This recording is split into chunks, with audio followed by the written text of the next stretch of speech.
নূহ আলাইহিসসালাম তার সম্প্রদায়কে আল্লাহর পথে আসার জন্য সবসময় বলতেন, কিন্তু মাত্র 40 জন পুরুষ এবং 40 জন স্ত্রী ব্যতীত সকলেই তাকে ঠাট্টা বিদ্রূপ করত। একদিন কাফের মুশরিকরা তাকে এমনভাবে অত্যাচার করে যার কারণে তার জামাকাপড় রক্তে লাল হয়ে যায়। তখন তার স্ত্রী এসে বলে, হে সম্প্রদায়, তোমরা তাকে মেরো না, কারণ সে যে একজন পাগল, আর পাগলের কথা কোনো দাম নেই।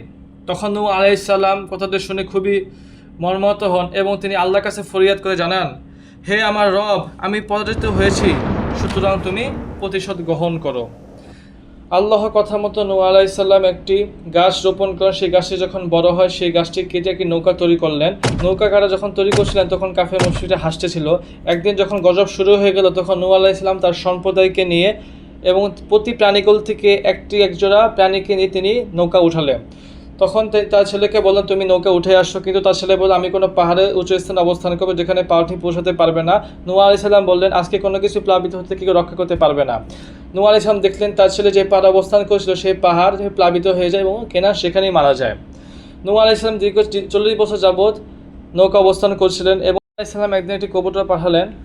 ওই কবুতরটি একটি গাছের ডালা নিয়ে আসে। নূহ আলাইহিসসালাম সেই কবুতরটি ফলো করে একটি আশ্রয়স্থলে যায়, সেখানে তার সম্প্রদায়কে নিয়ে বাকি জীবন বসবাস করতে থাকে।